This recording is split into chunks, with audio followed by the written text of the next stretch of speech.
연준의 공격적 긴축 가능성이 제기되며 미 증시는 하락 마감한 가운데 국내 증시는 숨고르기에 들어서며 양지수 모두 반등에 성공했습니다. 원달러 환율은 급등세가 다소 진정되며 3.4원 내린 1342.1원에 마감했습니다. 사우디아라비아의 원유 감산 가능성 언급에 국제유가가 상승하며 국내 정유주들이 일제히 상승 마감했습니다. 연이은 무기 수출 협상 소식으로 방산주 강세가 지속되는 가운데 현대로템과 LIG 넥스원은 52주 신고가를 기록했습니다. 프레스티지 바이오파마는 췌장암 항체 신약 관련 싱가포르 특허권을 취득했다고 공시했습니다. HSD 엔진은 대우조선해양과 659억 원 규모의 선박용 엔진 공급 계약을 체결했다고 공시했습니다. DL건설은 한국토지신탁과 1,075억 원 규모 신축공사 계약을 체결했다고 공시했습니다. 대아티아이는 23억 7천만 원 규모의 자사주 소각을 결정했다고 공시했습니다.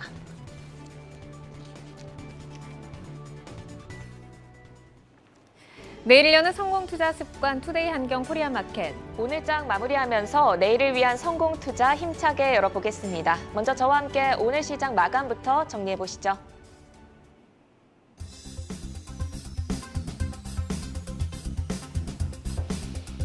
금리 인상 우려, 유럽의 에너지 위기 등 매크로 불확실성은 상존했지만 낙폭과대 인식 속에 나스닥 지수의 급락세도 진정되며 우리 증시도 반등에 나섰습니다. 외환 당국의 구도 개입과 달러 인덱스 하락으로 원달러 환율이 소폭 진정된 것도 긍정적인데요. 장 후반으로 갈수록 상승폭 더 키워내며 고점 부근에서 마감했습니다. 오늘 코스피는 0.5% 상승, 코스닥은 1.2% 상승하며 790선 위로 다시 올라왔습니다. 수급 보겠습니다. 외국인은 오늘 코스피와 선물을 중심으로 순매수를 보였습니다. 그동안 매도 물량을 대거 출회했던 기관의 매도세도 조금은 진정된 모습을 보였는데요. 코스피에서는 외국인이, 코스닥에서는 개인과 기관이 오늘 시장 상승을 주도했습니다. 그럼 이어서 시가총액 상위 종목들의 온도 확인해 보겠습니다. 시총 10위권 내 종목들은 큰 움직임은 없었습니다. 삼성전자와 SK하이닉스 오늘 약보합권에서 움직였고요. 네이버와 카카오 역시 강보합에서 거래를 마쳤습니다. 그동안 지지부진했던 금융업종이 그나마 시총 상위 종목들 중엔 탄력적이었는데요. KB금융이 2% 넘는 강세로 마감을 했습니다. 조금 더 자세히 시총 상위주들의 특징적인 움직임 살펴보겠습니다.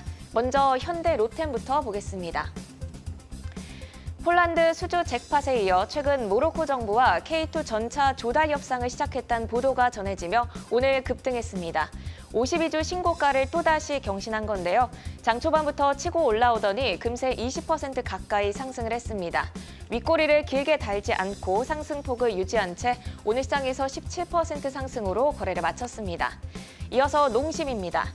다음 달부터 신라면 등 주력 제품들의 출고가를 인상한다고 하는데요. 그동안의 물가 상승에 원재료 값이 급등한 데다 환율 상승으로 원가 부담이 심화되며 지난 2분기 24년 만에 분기 적자를 기록한 바가 있습니다. 이번 출고가 인상으로 인한 수익성 개선에 대한 기대감에 외국인과 기관의 매수가 쏠리며 오늘 6% 상승하면서 거래 마쳤습니다. 이어서 특징주 보겠습니다. 먼저 진에어 보겠습니다. 어제 저희 코리아마켓에서 짚어드린 종목이기도 한데요. 일본이 입국자 수를 상향하고 입국 전 PCR 검사를 조건부 면제하는 방안을 검토한다는 소식에 티웨이항공, 제주항공 등 항공주들이 상승했습니다. 그중에서도 진에어가 가장 탄력적으로 반응을 했는데요. 오늘 시장에서 10% 상승으로 마감을 했습니다. 이어서 SL 보겠습니다. 미국에서 아동노동 관련 연방 법규를 위반했다는 소식이 전해지며 급락을 보였습니다. SL 법인은 현대차의 협력 업체인데요. 법정 연령 미만인 노동자를 고용해 문제가 됐습니다. 이에 SL은 미성년자들은 외부 인력회사를 통해 채용했는데 신원을 따로 확인하지 못했다며 해명을 했습니다. 그리고 인력회사들과의 관계 단절 등을 약속하는 합의문을 법원에 제출한 상태라고 전했는데요. 장중 9%까지 급락이 나왔는데 외국인은 이를 저점 매수의 기회로 활용했고 이에 3% 하락까지 끌어올리면서 마감을 지었습니다. 이렇게 특징주까지 살펴드렸고요. 오늘 시장 마감 여기서 정리해드리겠습니다.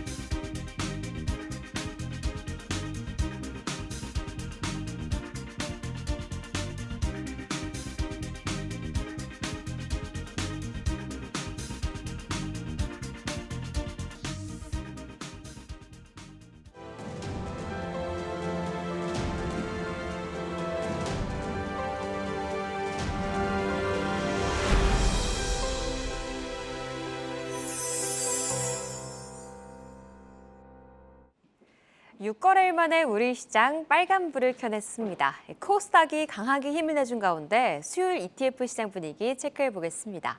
상승했던 쪽부터 먼저 살펴볼까요? 타이거 원유 선물 이넨스드 환해치 상품이 연이틀 3%대 급등을 보여주고 있습니다. 최근 극심한 시장 변동성과 유동성 축소로 인해 사우디아라비아에서 원유 감산을 고려할 수 있다고 밝혔습니다. 국제 유가가 일제히 상승해 보인 가운데 이 상품도 탄력받았습니다. 다음 타이거 200 중공업도 강세를 보였습니다.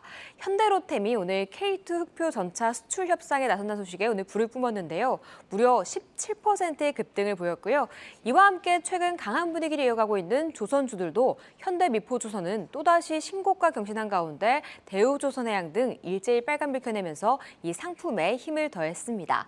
다음 하락한 쪽도 살펴볼까요? 코덱스 보험이 0.9% 밀리면서 1% 가까운 하락을 보였습니다. 지난주 보험주들은 오름세를 보였지만 이번 주에는 좀 쉬고 있는데요. 그래도 장기적인 금리 인상 기조 속에 길게 보면 우상향 곡선을 그리고 있습니다. 하지만 이번 주 내내 파란불 켜내면서 이 상품도 약세를 보였습니다. 다음 코덱스 자동차도 3거래일째 파란불을 켜내고 있습니다. 크게 밀리고 있진 않지만 태조 이방원 테마로 수급이 쏠리면서 자동차주들은 살짝 쉬어가고 있는데요. 현대차 그룹이 차량 반도체 스타트업인 보스 반도체에 투자하겠다고 밝혔음에도 주가는 좀 힘을 받지 못했습니다. 또 기아와 현대모비스 등 일제히 약보합권에서 거래를 마친 가운데 이 상품도 하락 마감했습니다. 지금까지 ETF 시장 마감 살펴봤고요. 수급 동향도 알아볼까요? 지난 17일부터 23일까지 5거래일 동안 기관은 어떤 종목들을 매매했는지 알아보겠습니다. 먼저 순매수 상위 종목 살펴보시면 S-오일과 LG전자, 두산에너빌리티, 한화솔루션, OCI까지 최근 핫했던 에너지 관련주들이 눈에 띄고 있는데요. 먼저 그중에 S-오일 한번 체크해 보겠습니다. 사우디아라비아가 석유 감산 가능성을 언급하면서 유가 상승세가 지속될 것이라는 기대감이 커지고 있습니다. 간밤 WTI와 브렌트유까지 일제히 오른 가운데 기관이 8거래일 내내 강하게 사들이면서 순매수 1위 종목에 올라섰습니다. 다음 두산 에너빌리티 체크해 보시면요. 오늘 다른 에너지 관련주들은 견조했지만 원자력 관련주들의 차익 매물이 나오면서 하락을 보였는데요. 그래도 최근 견조한 오름세를 외국인과 기관이 함께 이끌고 있습니다. 이어서 파는 쪽도 알아볼까요? 카카오뱅크와 삼성전자, 삼성 SDI, LG에너지솔루션, SK하이닉스가 순매도 5위 종목에 올라와 있는데요. 카카오뱅크 체크해 보시면 이 블록들의 간편송금 제한 논란까지 더해지면서 지난주 급락을 보였습니다. 하지만 그 후에도 반등하지 못한 채 흘러내리고 있는데요. 이 기관이 강하게 물량 던지면서 5거래일 사이 4,236억 원어치 팔았습니다. 다음 삼성 SDI 체크해 보시죠. 유럽 내 전기차 배터리 생산을 확대하기 위해서 2조 원을 투자하겠다고 밝혔습니다. 이 소식에 저평가 매력이 부각되면서 7거래일 만에 빨간불을 켜냈는데요. 하지만 기관은 연일 팔고 있고 이 외국인이 지지하고 있습니다. 지금까지 기관의 매매 동향 살펴봤습니다.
미국 금리 인상과 경기 침체 신호의 불안감이 시장에 재확산되고 있는데요. 투데이 이슈 콕톡, 외국인과 기관의 러브콜 종목을 통해 긴축과 경기 리스크가 재부각되는 시점, 포트 재정비 전략을 고민해 보겠습니다.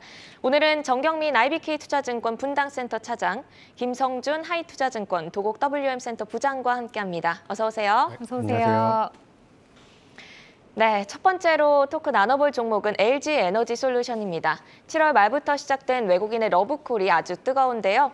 외국인이 보는 LG 엔솔의 매력 포인트, 2차 전지 시장 성장 추세와 함께 집중 점검해 보겠습니다.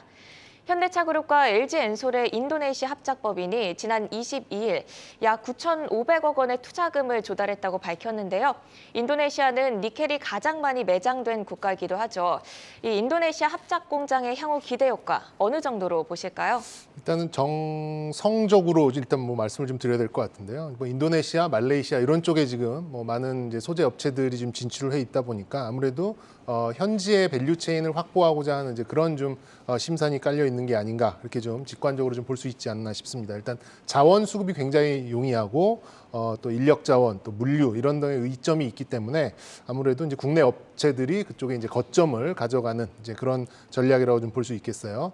다소 좀 충격적이었던 이제 미국 법안 탓에 이제 미국에 직접 공급을 하기에는 조금 어려운 이제 그런 위치로 볼 수가 있겠는데 아무래도 동남아를 이용해서 유럽과 아시아 쪽에 공급망을 확충한다는 그런 의미로 좀 보시면 될 것 같고 중국 쪽에 이제 공급 이런 다변화 이런 것까지도 좀 넓게 좀 생각할 수 있을 것 같습니다. 일단 뭐 조달과 생산 단가의 경쟁력을 좀 가져가고 있다 보니까 중국의 견제 속에서도 자유로운 지역 선택의 의미를 가져갈 수 있는 이제 그런 의미를 좀 찾을 수 있겠고 일단 현지 거점을 가지고 있는 이제 음극재를 비롯한 소재 기업들도 낙수 효과를 좀 충분히 볼 수 있을 거라고 좀 봅니다. 오늘 폐배터리 관련된 종목들이 강세를 보였던 것 그리고 음극재 관련된 종목들이 강세를 보인 것도 여기에 연속 상승으로 좀 볼 수가 있겠어요. 그래서 LG 에너지 솔루션 이 종목에 이렇게 집중하지 않더라도 다른 쪽에 좀 확장을 할 수 있는 그런 포인트들이 음극재 쪽 또 기타 소재 쪽으로 많이 좀 낙수 효과로 연결지을 수 있는 점이 좀 강점으로 볼 수 있는 그런 부분이다라고 말씀드리고 싶습니다. 네, 현지 거점에 있는 소재 기업의 낙수 효과가 기대된다. 성일하이텍과 또 SKC를 이렇게 좀 같이 가지고 와 주셨는데 LG엔솔과 더불어서 함께 보자라고 말씀을 주셨고 이제 LG엔솔이 GM과 또 미국 인디애나주의 네 번째 배터리 생산 공장 투자를 검토하고 있다라는 소식도 전해졌습니다. 이 미국 인플레 감축법의 수혜가 조금 더 확대되는 계기가 될 수 있을지 어떤 의미로 해석을 해보면 될까요? 사실 2분기 때 이제 LG 에너지 솔루션의 주가가 좀 안 좋았잖아요. 아무래도 좀 비용 통제가 좀 안 되는 부분이 있었고 너무 확장적인 그런 증설이 아니냐, 너무 공격적인 거 아니냐라고 이게 그때 당시에는 그런 의견이 좀 나오면서 오히려 뭐 삼성 SDI에 비해서 주가가 좀 약세로 돌아서는 그런 부분도 있었습니다만. 지금 돌이켜 보니까는 신의 한 수로 지금 보여졌죠. 아무래도 이제 미국의 리쇼어링 조치에 부합하는 선제적인 대응이었다, 신의 한 수다 이렇게 좀 꼽는 그런 하우스들도 많이 있는 것 같습니다.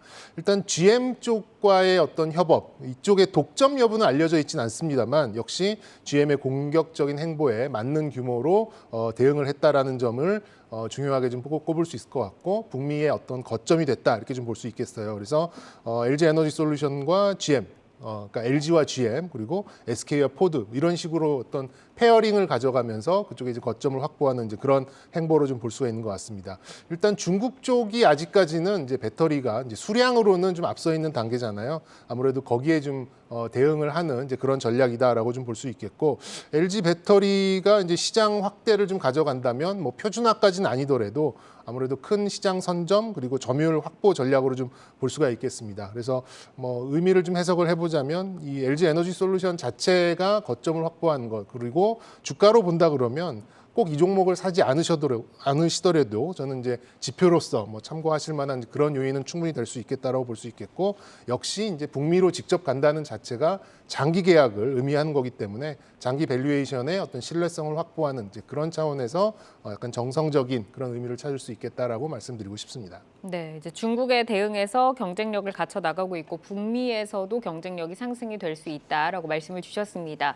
시장이 이제 약세장을 이어가는 가운데서도 2차 전지 중 이슈가 미국 인플레 감축법 수혜 그리고 이제 전기차 산업 성장에 따라서 성장 주도주로 손꼽히고 있는데 말씀을 주신 것처럼 조금 장기적인 계약도 있고 이런 경기 침체 우려 속에서도 이익 체력의 연속성에 있어서 가장 좀 돋보이는 섹터로 지금 꼽히고 있거든요. LG엔솔 하반기 이익 체력 어느 정도로 전망을 하실까요? 예, 일단 뭐 2분기 실적은 다들 보셨다시피 안 좋았습니다. 많이 안 좋아서 영업이익이 3.9% 정도 나왔는데 그래도 다행인 것은 최근 들어서 이 원자재 가격 상승분을 판가에 대부분 반영을 좀 시켜 나가면서 하반기는 2분기를 초점으로 해서 계속해서 좀 좋아질 여지가 있다라고 보여지고요. 올해 연간으로 대략 한 1조 2천억 정도 그런 이제 영업이익 그런 기대를 좀 하고 있고요. 영업이익률도 6% 정도 때까지 좀 올라올 수 있을 것으로 이렇게 보여집니다.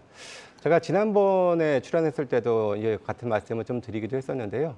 LG 에너지 솔루션 같은 경우에는 3년이 넘는 일감을 이미 확보를 하고 있고 또 이 매출처도 이 글로벌 OEM 업체 다양하게 또 포진이 잘 돼 있어 양질의 업체들로 많이 포진이 되어 있는 그런 상황이다 보니까 가장 어떻게 보면은 이익 전망을 좀 편안하게 할 수 있다라는 그러한 큰 장점을 좀 갖고 있는 것이 아닌가라고 좀 생각이 들고요.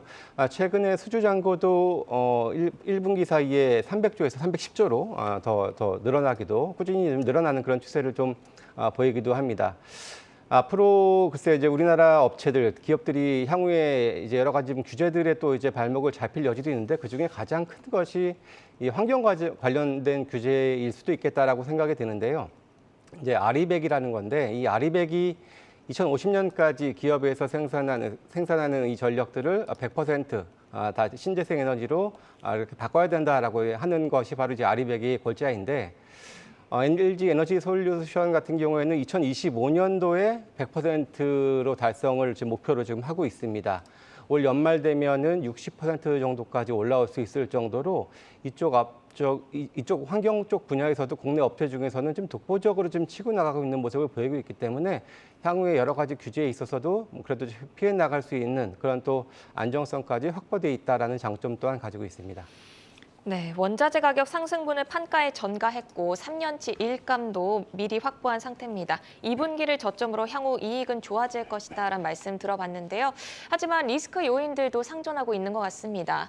LFP 배터리의 약진과 또 원재료의 높은 중국 의존도가 향후 부담 요소로 제기되고 있는데요. 이런 부분은 그러면 어떻게 봐야 할까요? 일단 뭐 LFP 배터리가 물론 많이 성능이 좋아진 건 사실이지만 사실 뭐 못 만들어서 안 만드는 게 아니라 뭐 그렇게 오히려 더 좋은 걸 만들고 있기 때문에 상대적으로 좀 등하시했었는데 이것도 그래도 뭐 중저가 쪽 수요도 분명히 있기 때문에 또 진출을 하기도 합니다. 뭐 그래서 아무튼 이런 부분에 있어서 글쎄요 이게 리튬 가격이 물론 최근에 좀 하락을 하긴 했습니다만 여전히 이 니켈 가격과의 이 최근의 상승 괴리는 여전히 있거든요. 그래서 지난번에도 같은 말씀 드렸는데 오히려 이제는 이 NCMA 배터리가 이 LFP 배터리보다 원가 경쟁력이 결코 뒤지지 않는다. 오히려 앞서고 있다라는 말씀 또한 그 에너지 밀도 말씀을 드리면서 드렸던 기억이 나는데요. 아무튼 그런 쪽에서는 물론 같이 좋아지고 있는 거고 하지만 뭐 고사양 제품이 들어가고 또 상대적으로 저사양 제품이 들어가기 때문에 서로 시장은 조금 차이는 있다라고 말씀을 좀 드릴 수가 있겠습니다. 사실 어제였죠. 예, 무역협회에서 이제 발표를 한 거 보니까 여전히 국내 업체들이 이 중국 쪽 소재 생산이 상당히 수입이 상당히 많았습니다. 뭐 대부분의 이 제품들에 있어서 다 80%가 넘는 그런 중국 수입을 하고 있기 때문에 사실 이 인플레이션 감축안에 따르면은 어떻게 보면 지금 상태로 계속 가면은 오히려 배제가 될 수도 있을 그런 염려가 분명히 존재하고 앞서 차장님 말씀하셨던 것처럼 인도네시아 합작법인 이런 것들도 그러한 것들의 대응의 일환이지 않겠느냐라고 또 생각을 해볼 것들도 좀 있겠습니다. 그렇다고 해서 사실 이 LG 에너지 솔루션이 중국과 등지면 안 되지 않겠습니까? 그렇다면은 또 이제 여러 가지 또 문제 봉착할 수 있는 소재 관련된 부분들도 있기 때문에 하지만 이제 LG 에너지 솔루션은 난징에 지금 이미 1, 2 공장 가동 중에 있고요. 이미 연간 130만 대 정도를 생산할 수 있는 캐파를 지금 생산 중에 있고 이거 2025년 되면은 한 200만 대까지도 늘릴 수 있는 꾸준히 지금 투자는 늘리고 있고요. 그리고 중국의 1위 코발트 업체인 화유코발트라는 회사와 폐배터리 관련된 사업의 합작 법인을 또 같이 또 사업을 추진하기도 합니다. 그래서 계속해서 좀 양방향에서 물론 미국 쪽도 미국 쪽이지만 중국 쪽도 같이 이렇게 하면서 지금 진행을 하고 있는데 물론 당장에 이 소재 자립을 하기에는 조금 버거운 측면들도 있고 미국 현지에서도 조금 너무 지나치게 중국을 견제하는 것이 아니냐라는 좀 회의적인 반응들도 있기 때문에 추후에 좀 어떻게 좀 진행되는지는 좀 더 지켜봐야 될 것 같습니다. 그러니까 소재, 그 중국 의존도, 원재료 이 관련해서는 조금 더 지켜봐야겠지만 그래도 중국과 지금 뭐 난징에서 1위 업체인 화요코발트와 또 폐배터리 공장 같은 거는 앞으로의 좀 모멘텀이라고 해석을 할 수가 있겠고 NCMA 배터리가 뭐 가격적인 면에서나 출력적인 면에서나 매력도가 상승하고 있다라고 말씀을 주셨습니다. 자, 그럼 이제 LG에너지솔루션 수급과 좀 가격적인 측면에서 좀 듣고 싶은데 우리가 이제 주식 투자를 할 때 그 개인처럼 생각하지 말고 외국인이나 기관처럼 좀 대응을 하자 뭐 이런 얘기가 있잖아요. 근데 LG에너지솔루션이 이제 외국인이 러브콜이 집중이 되고 있습니다. 외국인의 시각에서 봤을 때 LG엔솔의 매력도는 무엇이라고 생각하시는지 전략 어떻게 가져갈까요? 네, 일단 뭐 가장 확실하게 밸류체인을 가지고 있잖아요. 그게 다시 말씀드리면 이제 어떤 비용적인 면, 그러니까 어떤 소재의 수급 이런 면이 굉장히 좀 투명하고 가장 이제 확실한 글로벌 배터리사다라고 좀 볼 수가 있겠고 그렇게 본다면 역시 장기 계약 공급을 장기 공급 계약을 이제 가장 수월하게 진행할 수 있는 이제 그런 기업이라고 좀 볼 수가 있겠죠. 그럼 뭐 외국인들 입장에서는 중장기 그런 밸류에이션이 조금 더 이제 손쉬운 이제 이런 입장이 있기 때문에 아무래도 다른 업체들보다는 훨씬 더 좀 매력적인 그런 종목이 아닐까라는 봐지고요. 그리고 이제 뭐 다양한 요구에 좀 적용할 수 있게 그 생산 능력을 좀 보유를 했다라고 볼 수가 있겠어요. 그러니까 완성차 니즈에 맞게 배터리를 이제 어떤 형태로 공급을 할 수 있는, 물론 뭐 LG 에너지 솔루션이 이제 주된 이제 그런 모델로 가져가는 이제 이런 형태도 있겠습니다만 아무래도 이제 완성차의 니즈에 맞는 이제 그런 배터리를 공급할 수 있다라는 게 좀 장점으로 볼 수가 있겠고, 그리고 저는 개인적으로 이제 좀 비유를 하자면 과거 이제 메모리 반도체가 이제 메가 단위에서 기가 단위로 넘어갈 때 이제 더 이상 다른 메모리 업체들이 쫓아오지 못한 그런 지경에 좀 이르렀잖아요. 그런 규모의 경제로 이미 좀 접어들었기 때문에 일단 3위 밑에 있는 업체들이 지금 LG 에너지 솔루션의 어떤 아성을 넘어서기에는 일단 단기적으로는 쉽지 않아 보입니다. 그런 면을 좀 봤을 때는 굉장히 좀 높은 진입 장벽을 구축했고 이미 더 높이 쌓아가고 있는 이제 그런 점도 외국인들한테는 상당히 좀 매력적으로 좀 다가가지 않을까라는 바입니다. 그래서 개인적으로는 뭐 이 종목을 직접 매매하기에는 이제 너무 좀 등치도 크고 무겁고 해서 개인 투자자들의 선호도가 좀 떨어질 수는 있다 보니까 아까 언급드린 대로 지표로 활용하시는 것도 좀 좋다라고 생각이 들고요. 그리고 또 개인적으로 좀 가격대를 본다면 한 43만 원이 좀 그 정도까지 좀 눌림목이 나오는 구간이 있을 수도 있을 것 같거든요. 그 가격대를 한번 노려보시고 조금 기다렸다가 매수를 하시는 게 어떨까? 이 가격 전략 드리도록 하겠습니다. 네, 그러니까 2차 전지 전체적인 섹터를 조금 거래를 할 때 대표적인 지표처럼 좀 보자라는 말씀이시죠. 네, 매력적인 요소로 이제 밸류체인과 또 규모의 경제로 이미 시장에서 선점을 하고 있는 진입 장벽을 꼽아주셨습니다. 자, 다음으로 통 나눠볼 종목은 수소 관련주입니다. 약세장 속에서 이제 신재생 에너지 관련주가 꾸준하게 관심을 받고 있습니다. 오늘도 참 좋았는데 미국과 중국이 신재생 에너지 활성화에 드라이브를 걸면서 수소주도 이제 상승세를 슬금슬금 좀 나타내는 것 같습니다. 수소 시장의 성장성과 관련 기업의 기술력 진단을 해볼 텐데요. 뭐 미국에서도 이제 뭐 그린 수소 보조금 얘기도 나오고 뭐 중국뿐 아니라 최근 유럽까지 천연가스 탈피를 위해서 수소에 대한 투자 속도를 올리고 있다고 합니다. 그동안은 조금 수소가 좀 멀게 느껴졌는데 글로벌 수소 시장 현황 그리고 향후 성장세부터 한번 들어볼까요? 예, 제가 뭐 개인적인 말씀드리자면은 수소를 무시했다가 지금 수소한테 무시를 당하고 있는 상황인데 개인적으로는 수소는 멀고 석탄은 가깝다 이렇게 생각을 좀 했었거든요. 그런데 이제 역시 수소는 정책적인 부분들이 강하게 드라이브 되다 보니까 그만큼 이제 투자 심리를 자극할 수 있는 그런 힘이 좀 남다른 것 같습니다.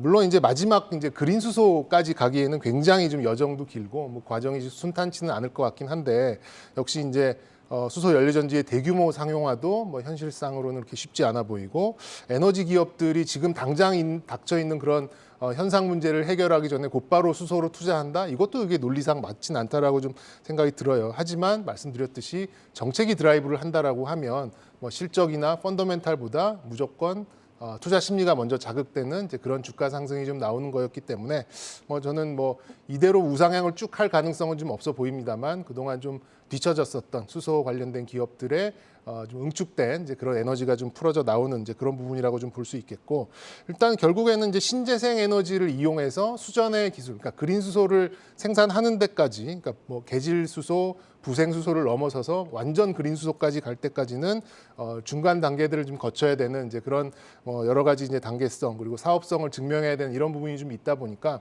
이건 이제 펀더멘탈의 문제는 아니라고 보여집니다. 그렇게 보다 보니 뭐 새로운 에너지원으로 매력은 충분하고 그리고 이제 정책적인 뒷받침도 있습니다만 현실성, 그러니까 지금 현시감, 지금 당장 딱 뭐가 좀 보이는 이제 그런 단계는 아니다 보니까 아직까지는 그래도 절반 이상의 좀 테마성은 있는 이제 그런 종목군으로 좀 보시는 게 어떨까 개인적으로는 이렇게 좀 말씀드리고 싶은데요. 말씀드렸듯이 워낙 다른 에너지 관련된 종목들에 비해서 뒤처졌다 보니까 거기에서 좀 소외받았던 이제 그런 울분이 한꺼번에 좀 터져 나오면서 그래서 제가 보기에는 뭐 그 이번 주 혹은 다음 주 초까지는 좀 강세가 좀 이어지지 않을까 예상해 보도록 하겠습니다.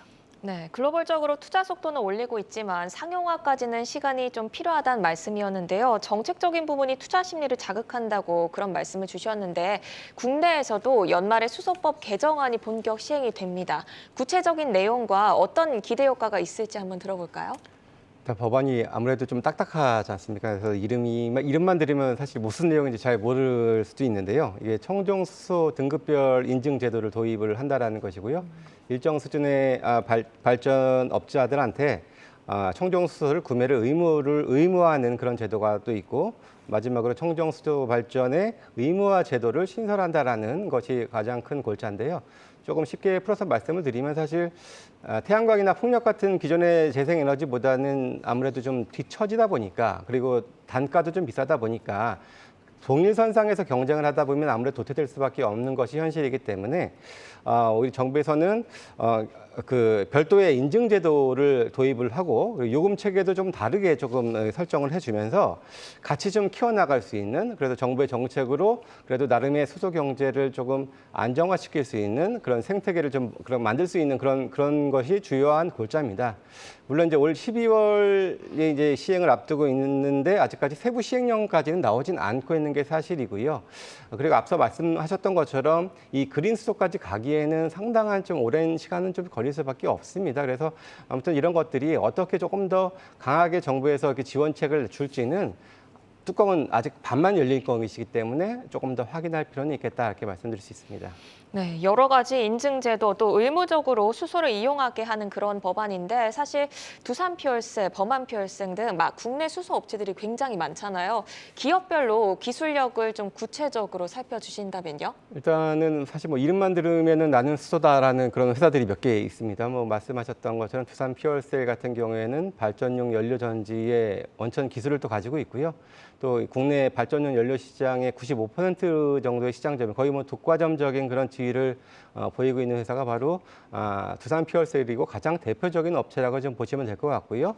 그 밖에도 올해 6월에 상장한 범한퓨얼셀 같은 경우에도 이 잠수함용 그 연료전지를 생산하고 있고, 또 이제 수소 충전소 사업까지 또 이제 진출하면서 이쪽에서도 조금 그 기대를 모으고 있는데, 물론 숫자가 그렇게 크게 막 좋지는 아직까지는 실적으로 반영되고 있는 것은 아직은 못 되고 있습니다. 그 밖에도 뭐 SP퓨얼셀 같은 경우에도 이제 건물용 연료전지를 만드는 회사들도 있고 여러 가지 회사가 있는데, 뭐 EM 코리아 같은 경우도 이게 그린 수소로 갔을 때 가장 중요한 또 기술력이 될 수도 있을 텐데, 이 수전의 기술을 보유하고 있는 업체입니다. 그래서 이런 업체는 기술력은 좋은데 거기까지 가는데 시간은 걸리겠습니다만, 그래서 이런 것들도 좀 관심 있게 볼 만하고요. 그 밖에도 뭐 효성 첨단 소재라든지 뭐 비나텍 같은 회사들도 관련 업체로 지금 분류가 되고 있습니다. 네, 지금 뭐 한 달 전과 비교해 봤을 때 이제 수소 대표주 삼형제라고 하죠. 말씀 주신 기업과 또 S퓨얼셀까지 뭐 이런 대표주들이 S퓨얼셀은 조금 못 갔는데 10에서 20% 정도 이제 상승을 해 있는 시점입니다.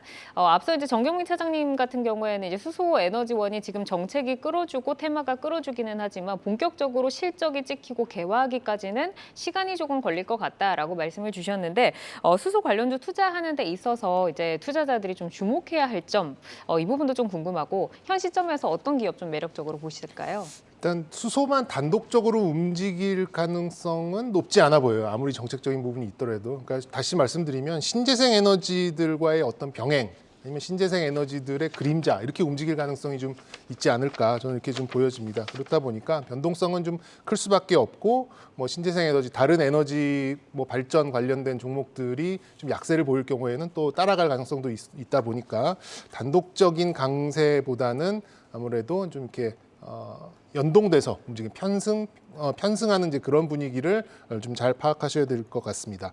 그리고 이제 뭐 계속 강조드립니다만 이제 정책의 뒷받침성이 얼마만큼 지속되느냐 이게 투자 심리에는 직접적인 요인이 되다 보니까 굉장히 좀 중요한 이제 요인일 것 같고요. 결국 이제 오늘처럼 이제 화제성이 호재가 되는 이제 이런 단편적인 단계를 언제 넘어설 수 있느냐 역시 이게 지금 가장 핵심일 것 같고요. 아직까지는 또 강조드립니다만 테마성이 다소 좀 높은 이제 그런 종목군이다 이렇게 좀 말씀드리고 싶고요. 하나 꼽아드리면 저는 개인적으로는 뭐 다른 기술력이나 이런 것들을 빼고 그냥 주가의 위치만 봤을 때는 범한 퓨얼셀을 좀 꼽아드리고 싶어요. 일단 가장 이제 수소 연료전지의 관련주로 아까 말씀드렸던 현시감이 있는 종목이죠. 그 자체로서 펀더멘탈이 그렇게 주가 지금 시가총액이나 이런 것들에 비해서 이렇게 좀 잘 증명되고 있다라고 보기에는 어렵겠습니다만 우리 차장님 말씀해 주신 대로 잠수함에 들어간 부분 또 건물에 좀 소규모의 그런 연료전지 이런 것도 이력이 좀 있고 한정적입니다만 그래도 당장 상용화가 가능하다라는 점도 좀 유리하게 적용하지 않을까 싶습니다. 또한 지금 공모가 부근이거든요. 4만 원의 공모를 했다가 뭐 지금 계속해서 고생을 하고 이제 좀 회복을 하는 단계여서 뭐 팔 사람 팔고 살 사람을 사는 그런 단계라고 좀 생각이 들어서 트레이딩을 하시기에는 뭐 다른 종목보다는 조금 손이 좀 편하게 나갈 수 있지 않을까라는 차원에서 저는 범한 퓨얼셀을 좀 꼽아드리고 싶습니다. 네, 수소 단독으로 움직이기보다는 신재생 에너지가 움직일 때 같이 움직일 가능성이 크다고 말씀 주셨고 그중에서 관심 기업으로는 범한 퓨얼셀 꼽아주셨습니다. 이어서 토크 나눠볼 종목은 SK이노베이션입니다. 사우디아라비아가 원유 감산 가능성을 언급한 이후 국제유가가 상승하자 정유주도 강세를 보이고 있는데요. 정유주와 SK이노베이션 전략 포인트 점검해 보겠습니다. 최근 경기 침체 우려로 국제유가가 하향 안정화되는 분위기였는데 미국이 원유 증산을 밝히자 사우디는 감산을 고려한다고 하고 또 석유 패권을 둘러싼 신경전이 치열한 상황입니다. 그러면 차장님은 국제유가 흐름을 어떻게 전망하고 계실까요? 네, 뭐 저는 이제 하방은 막혀 있고 상방은 좀 열려 있는 이제 이런 분위기로 좀 보고 있는데 뭐 좀 여러 리포트를 보더라도 이게 의미는 있나 모르겠습니다만 80불, 120불 이렇게 써놨더라고요.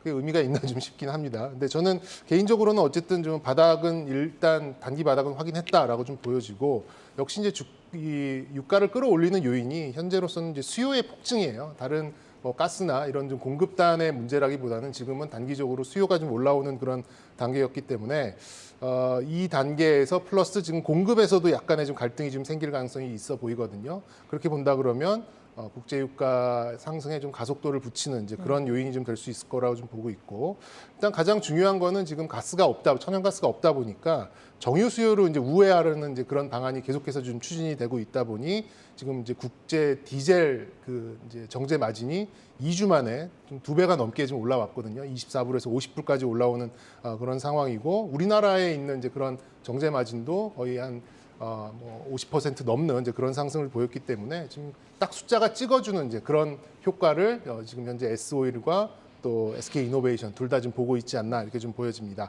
그래서 공급은 어쨌든 이제 오펙 플러스가 절대적인 이제 의도를 가지고 이제 좌우되는 그런 논리를 좀 갖고 있듯이 최근에 이제 친환경, 탄소 이것들을 강조하는 유럽과 미국의 좀 각을 세울 수밖에 없거든요. 그렇게 보면 좀 정치적으로도 이게 단순하게 어떤 일로 딱 봉합되는 이제 그런 문제도 아닐 것 같고 그렇게 봤을 때는 전력 부족, 가스 부족 그리고 어떤 정치적인 오펙의 문제 이런 것까지 좀 어우러져서 당분간은 주가는 속도감보다는 방향성을 좀 가지고 가는 상승 추세로 보는 게 맞지 않을까 이렇게 좀 내다보도록 하겠습니다. 네, 우선은 지금 차장님께서는 어쨌든 가을이 다가오고 있고 앞으로 뭐 에너지난이 더 가속화될 것이기 때문에 수요가 폭증 우려가 더 높아서 더 올라갈 것이다라고 좀 말씀을 주셨는데 상방이 더 열려 있다라고 말씀 주셨는데 그러면 이제 부장님께도 제가 좀 질문을 드리겠습니다. 일각에서는 뭐 고유가로 상반기 호황을 누린 정유업체들이 이제는 조금 피크아웃이 아니겠는가? 하반기에는 유가와 정제마진 하락으로 수익성이 떨어질 수 있다라는 전망도 뭐 반대로 좀 나오고 있는 상황이거든요. SK이노베이션 특히 이제 대장주니까 상반기 실적을 점검하고 하반기 점검을 좀 해주신다면요. 일단은 뭐 상반기 같은 경우에는 이 국제 이 정제 마진이 상당히 좀 눈여겨볼 만한 것이 1분기에가 배럴당 11달러대였는데요. 2분기는 22.6달러였습니다. 거의 2배 이상 올라가면서 2분기 실적이 좋았던 것이고 2분기가 2.3조였고 상반기에만 이제 4조 원을 이제 기록을 했었고요. 그리고 이제 하반기에도 이게 7월 말까지는 이게 국제유가 급락하던 그 시기에 정제 마진이 5달러대까지 급락을 한 적이 있었는데요. 최근 다시 또 급격하게 회복을 하고 있는 상황이기 때문에 그래도 물론 이제 하반기 대부분의 리포트나 이런 데 보면은 하반기 실적은 지난 1, 2분기보다는 다소 조금 내려갈 것으로 전망은 되고 있습니다만 최근과 같은 이러한 다시 또 부각되고 있는 정제 마진의 이런 그런 확대가 그렇게 크게 나빠지지는 않을 것이다라고 지금 볼 수도 있는 부분들이고요. 그리고 기본적으로 지금 또 계절적인 수요가 점차 좀 증가할 여지가 있는 그런 구간이기도 하고 역시 계속해서 앞서 말씀하셨던 것처럼 뭐 감산과 이런 것들을 통해서 좀 조절하기도 하고 또 이제 상대적으로 그 재고 수준도 아직 높지는 못한 상황입니다. 그러다 보니까 뭐 기본적으로 하반기에도 물론 상반기 2분기만큼의 급격한 이익을 그렇게 창출을 하지는 못하더라도 그래도 안정적인 이익 창출은 예상이 된다 이렇게 말씀드릴 수 있겠습니다. 네, SK이노베이션 같은 경우는 보면은 또 최근에 또 다른 모멘텀이 있었는데 최근에 이제 테라파워 투자에 미국의 최초로 해외 투자 법인을 세운다라는 소식을 전했는데 테라파워가 차세대 SMR 기업이죠. 그래서 뭐 친환경 에너지 관련 전 분야에서 새로운 사업 기회를 모색하겠다라고 밝혔는데 향후에 이제 SK이노베이션의 포트폴리오 확장은 어떻게 좀 진행이 될 것이다라고 예상하실까요? 네, 뭐 순차적으로 계속 할 것 같아요. 일단은 뭐 배터리에 대한 편향을 좀 넘어서서 이제 수소 또 원전까지 이제 다 이제 확장을 좀 보이고 있고 뭐 순차적으로 좀 예상이 되는데 역시 이제 가장 중요한 거는 이제 캐시플로우가 중요합니다. 주가에는 이제 그게 가장 중요할 것 같은데 뭐 현재 유가도 좋고 정제 마진도 좋은 그런 상황이라면 SK이노베이션이 이 주가에 머물 이유는 저는 없다라고 봐요. 조금 더 올라갈 수 있다라고 좀 볼 수 있겠고 그리고 이제 SK온을 중심으로 한 이제 2차 전지 흑자가 만약에 좀 돌아서는 이제 그런 시점이 온다라고 하면 아무래도 포트폴리오 확장 속도는 더 빨라지겠죠. 수소나 원전 쪽으로 이제 다변화의 움직임이 좀 지속될 가능성이 좀 있어 보입니다. 아무래도 이제 투자라는 이 글자의 다른 뜻은 또 비용이라고 볼 수 있잖아요. 그래서 이제 포트의 확장과는 별개로 지금으로서는 어떤 이런 포트폴리오, 이 사업 포트폴리오 확장보다는 말씀드린 대로 유가와 정제 마진 여기에 조금 더 민감도를 가진 주가의 움직임이 더 심해지지 않을까 이렇게 좀 예상해 보도록 하겠습니다. 네, 정유 쪽의 하반기 전망도 그렇게 나쁘지 않고 에너지 기업으로서의 도약을 위한 투자도 계속하고 있는 SK이노베이션입니다. 하지만 SK온이 그 미국 포드와의 합작 법인을 출범시키는 등 이 전기차 배터리 사업도 확대 중인데 적자가 계속 확대되고 있는 상황이에요. 흑자 전환 가시화 시기는 그럼 언제쯤으로 볼 수 있을까요? 이것도 이제 뭐 돼야 되나 보다 하는 부분인데 일반적으로는 내후년 정도를 가늠을 하고 있더라고요. 근데 이제 지금 공급선의 어떤 이제 혼탁한 이런 분위기를 봤을 때는 조금 더 늦춰질 수 있지 않을까라는 이제 시각도 있는 것 같습니다. 그렇다 보니까 SK 이노베이션의 주가 움직임이 굉장히 좀 정체되는 그런 영향이 좀 있는 것 같은데 어쨌든 뭐 저는 미국에 대한 선제적 대응은 굉장히 좀 빨랐다라고 하고 아까 LG 말씀드릴 때도 이제 페어링으로 가는 그런 분위기가 있잖아요. 이제 포드에 어느 정도 이제 확장성을 가져가느냐 이것도 뭐 지켜봐야 되겠습니다만 나름대로의 뭐 밸류체인 확보도 뭐 좀 잘 가져가는 것 같고 그래서 뭐 저 개인적으로는 삼성과 LG 에너지 솔루션이 달성했었던 이 손익분기점 과거에 이제 달성했었던 그 기간보다는 좀 짧을 수는 있겠다라고 보여지긴 합니다만 아무래도 지금 현재 좀 워낙 좀 수상한 이제 그런 시기이다 보니까 뭐 내후년 정도 이렇게 좀 미뤄두는 게 좀 맞지 않을까라는 좀 생각이 들고요. 현재는 말씀드린 대로 정유에 의한 이제 그런 가격 민감도가 더 중요한 그런 부분이긴 합니다만 만약에 뭐 내년 하반기라도 BEP 달성이 좀 가시화되는 그런 임박한 이제 그런 뉴스가 나오면 나올수록 멀티플을 끌어올릴 가능성이 좀 있어 보여요. 그래서 저는 뭐 중장기적인 시각이다라고 본다면 현재 그렇게 부담스러운 위치도 아니고 뭐 충분히 좀 매수를 고려할 만한 그런 가격대가 아닐까라는 전망도 드리도록 하겠습니다. 네, 차장님 말씀처럼 이 단기적으로 유가에 따른 변동성을 염두에 둬야 될 것 같은데요. 그러면 투자 전략을 부장님 어떻게 가져가는 게 좋을까요?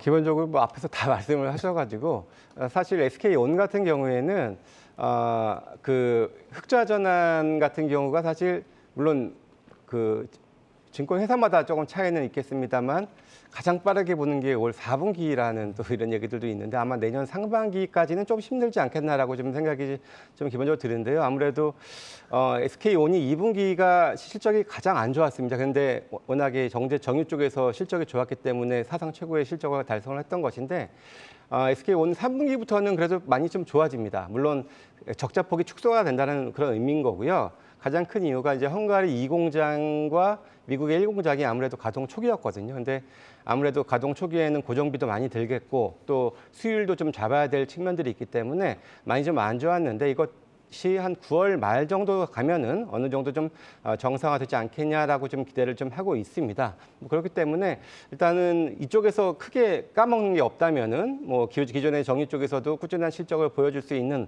그런 상황이고 그 꾸준하게 또 SK온의 또 추후의 성장성까지 감안해 본다면은 저는 물론 이제 시장에 조금 염려되는 측면이 있겠습니다만 그래도 꾸준히 좀 관심을 가지고 좀 중기적인 관점으로 접근하셔도 될 것 같습니다. 네, SK온의 성장이 앞으로 좀 견고하게 버텨준다면 그리고 이제 매크로가 그렇게 뭐 나쁜 상황이 아니라면 좀 좋게 본다라고 긍정적인 뷰를 제시해 주셨습니다. 자, 마지막으로 통 나눠볼 종목 현대로템입니다. 오늘 굉장히 강했는데 모로코와 이집트에서 K2 흑표 전차 수출 협상을 진행하고 있다라는 소식에 오늘 52주 신고가를 다시 한번 또 경신을 했습니다. 현대로템을 중심으로 연이은 수주 잭팟이 터지면서 관심이 집중되고 있는 방산주 포트폴리오 전략을 재정비해 보겠습니다. 방산주가 정말 올해 주도주 가운데서 봤을 때 가장 빛나는 테마가 아닌가 싶습니다. 정말 강한데 오늘은 현대로템의 추가 수주 가능성이 방산주를 강하게 이끌었습니다. 앞으로 어떻게 좀 진행이 될 거다라고 보실까요? 사실 방산 사업이 반도체 시장보다 연간 시장 규모는 더 큽니다. 사실 상당히 큰 규모인데 사실 국내에서는 대부분 좀 내수 쪽이 치우치다 보니까 그렇게 크게 부각이 못됐던 것은 사실인데요. 하지만 이 세계화가 꾸준하게 평화로운 시대가 좀 진행될 때는 사실 방산의 강국들도 그렇게 크게 투자를 하지 않았고 생산도 많이 조금 이렇게 늦춰왔던 것이 현실인데 반해서 국내 업체 같은 경우에는 아무래도 또 이제 지정학적인 이런 또 위치에 있다 보니까 꾸준하게 또 그 신제품들을 좀 출시를 하고 있었고 또 유일하게 대량 생산 체제를 좀 가지고 있다는 것들이 좀 장점입니다. 그리고 또 가장 큰 것이 그 신제품 가장 새 건데도 불구하고 가격이 싸다라는 그런 큰 장점이 있는데 2배 이상 쌉니다. 그러다 보니까 이런 업체들 해외에서도 많이 좀 이제 관심들이 좀 보이고 있는데 사실 염려스러운 것은 이제 폴란드가 이제 26일 날 번개약 체결을 좀 앞두고 있는데요. 이것을 기점으로 둬서 좀 출렁일 여지는 물론 있겠습니다만 그래도 기본적으로 국내 업체들이 가지고 있는 이런 좀 경쟁력들 그리고 이런 세계화가 진행되면서 각국의 지금 국방비 규모를 상당히 좀 늘리고 있는 추세거든요. 그리고 뭐 앞서 말씀하셨던 모로코, 이집트뿐만 아니라 최근에 제가 들은 바로는 영국에서도 한 2조 원대 규모의 이 전차 관련된 입찰을 좀 준비 중에 있다라는 얘기들도 지금 있는 상황이고요. 뭐 호주도 마찬가지고 그래서 세계 각국에서 이러한 쪽에서 계속해서 좀 늘리다 보니까 제가 볼 때는 그래도 꾸준한 좀 이제 이 주도주로서의 역할을 좀 해줄 수 있지 않겠냐라는 기대를 좀 해볼 수 있겠습니다. 사실 현대로템뿐 아니라 LIG 넥스원도 오늘 신고가를 다시 썼거든요. 이렇게 K방산의 수출 소식이 연이어 들려오고 있습니다. 호재 만발인 방산주가 남은 하반기에도 확실한 주도주로 자리를 할 수 있을까요? 충분히 가능하다고 봅니다.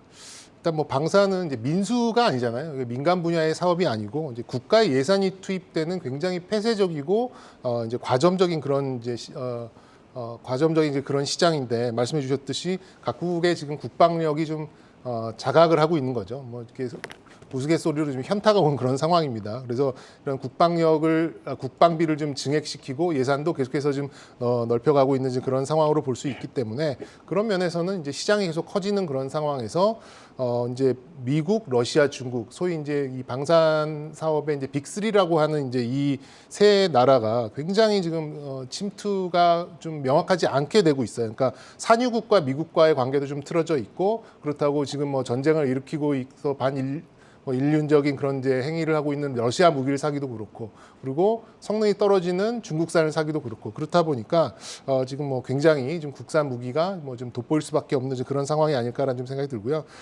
실적과 멀티플이 동시에 지금 자극이 되고 있는 그런 상황이죠. 그리고 수주 잔고가 몇 년치가 지금 쌓여 있는 그런 상황이다 보니까 사실 뭐 이 밸류에이션에 있어서도 신뢰성이 이렇게 흔들릴 염려도 없고, 그리고 향후 1, 2년간 더 이런 업사이클이 이어질 수 있다는 그런 전망들도 계속해서 좀 있다 보니까 뭐 시장 지수를 끌어올릴 만큼의 그런 주도력은 없더라도 우리가 뭐 태조 이방원 뭐 이런 식으로 어떤 말을 지어낼 때 이 방이라는 글자는 꼭 들어있지 않을까, 좀 저는 이렇게 좀 가볍게라도 좀 말씀드리고 싶습니다. 네, 충분히 주도주로서 자리 잡을 수 있다는 의견 잘 들어왔습니다. 현대 로템 강우 같은 경우에는 해외 신규 수주 증가로 이 실적 개선 가시화에 대한 기대도 크고요. 또 다종 로봇 같은 신기술 제품 개발에도 박차를 가하고 있습니다. 그러면 향후 기업 가치와 이익 레벨업 기대해봐도 좋겠죠? 그렇죠. 예, 일단 수주 산업을 그러니까 그런 이제 사업 모델을 갖고 있는 이제 그런 쪽에서 수주의 모멘텀이 나온 것만큼 더 좋은 호재는 없다라고 봅니다. 그래서 개발 완료가 돼 있는 것들을 지금 이제 수출을 하는 거잖아요. 그렇다 보니까 추가적으로 비용 들 것도 없고 말 그대로 그냥 설계도대로 그냥 조달을 해서 만들고 팔면 그 그대로 다 이제 수익이 되는 이제 그런 모델이다 보니까 굉장히 좀 뭐 마진도 많이 가져갈 수 있는 이제 그런 부분이 될 수 있겠고, 또 기술 이전, 그리고 또 애프터 마켓까지 우리가 좀 생각을 좀 해볼 수 있는 이제 이런 확장성까지도 가지고 있습니다. 이 방위 산업은 이제 현시감이 가장 중요하잖아요. 그러니까 실전 경험이 있느냐, 아니면 실전 경험이 없으면 지금 현재 운용하고 있는 국가가 어디에 얼만큼 되느냐, 이게 좀 가장 중요한 레퍼런스가 되는데, 뭐 아시다시피 우리는 아직까지는 이제 좀 대치를 하고 있는 그런 관계고, 과거에 또 오랜 기간 또 수출이 있었던 그런 전력이 있다 보니까 뭐 더욱더 이제 신뢰가 높은 그런 부분이 있고요. 특히 이제 우리나라의 특징으로 볼 수 있다면 업그레이드가 굉장히 빠르다라는 점도 좀 특징이 좀 될 수 있겠습니다. 그래서 차세대 무기 체계 개발에도 굉장히 국내 방산업계의 좀 강점으로 좀 볼 수가 있겠고, 뭐 말씀드린 대로 현재 뭐 짧게는 3년, 길게는 5년치의 수주가 다 쌓여 있기 때문에 펀더멘탈에 굉장히 높은 신뢰성이 있고, 그리고 다른 섹터에 비해서 상대적인 선호를 높게 가져갈 수 있는 이유로도 좀 작용이 될 수 있어서, 뭐 저 개인적으로는 이제 영업 가치, 이익 가치 모두 레벨업은 현재 진행 중이고 계속 진행될 것이다라고 말씀드릴 수 있겠습니다. 네, 가격도 좋고 품질도 좋고 업그레이드력도 좋고 지금 수주 잔고도 굉장히 풀로 차 있고 뭐 다 지금 좋은 일들만 있는데, 하지만 현대로템을 좀 주가적인 측면에서 들여다보자면 보니까 한 달 만에, 그러니까 지난달에 20% 정도 급등이 나온 뒤로 또 한 달 만에 오늘 17% 정도 급등이 나왔습니다. 17,100원 정도를 찍고 올라와서 지금 뭐 거의 2배 정도 단기 급등을 했는데, 멀티플은 어느 정도가 적당하다고 보시는지, 그리고 투자 전략까지 좀 들어볼까요? 사실 뭐 기존의 실적 같은 경우야 워낙에 뭐 이 별로 없어, 사실 시가총액을 설명할 만큼의 실적은 물론 못 나왔습니다. 당연히 좀 그럴 거라고 보여지고요. 사실 제가 염려하는 것은, 물론 저는 현대로템을 상당히 좋아하는데 지금 가격에서는 솔직히 좀 부담스러운 건 사실입니다. 아까도 제가 살짝 언급을 드렸던 것처럼 26일 내일 모레 이제 폴란드와 번계약을 앞두고 있는데요.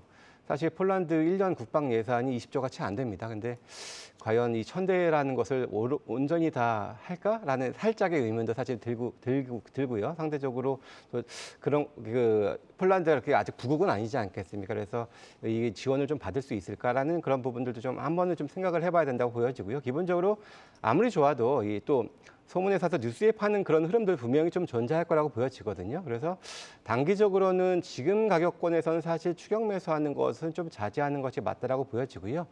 오히려 이제 그런 bon기약 이후에 다소 좀 조정을 좀 받아준다면은 충분히 다시 저는 또 최선호주로서 좀 관심 있게 좀 볼만한 회사가 바로 현대로템이지 않겠느냐 생각이 들고요. 가격적으로는 대략 한 2만 원대 한 중반, 그러니까 한 6, 7천 원 정도까지 좀 조정을 좀 나왔을 때 그때 조금 관심 있게 좀 보기 시작하는 게 좋겠다라고 말씀드릴 수 있겠습니다. 네, 한 15% 정도 조정이 나왔을 때 조금 다시 보자라고 좀 말씀을 주셨고, 그러면은 이제 현대로템을 제외하고 방산주 전반적으로 투자 의견 그리고 탑픽 한번 들어볼까요?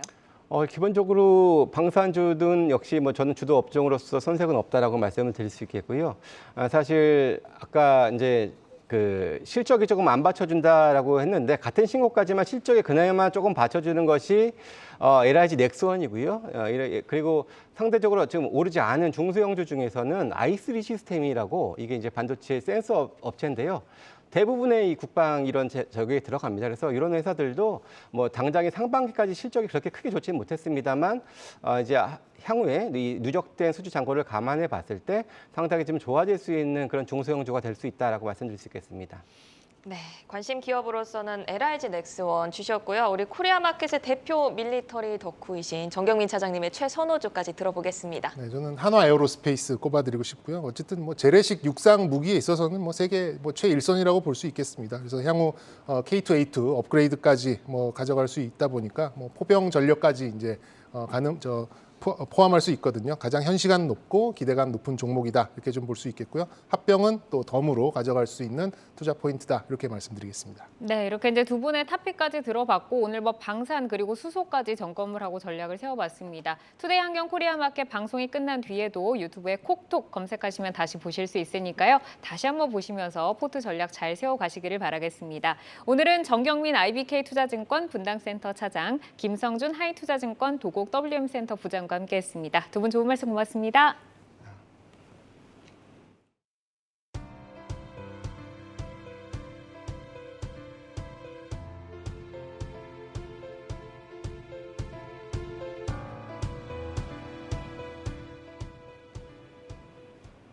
투데이 한경 코리아마켓 저희가 준비한 소식은 여기까지입니다. 더 알차고 신속한 투자 정보로 내일 오후 4시에 다시 찾아오겠습니다. 시청해주신 여러분 고맙습니다.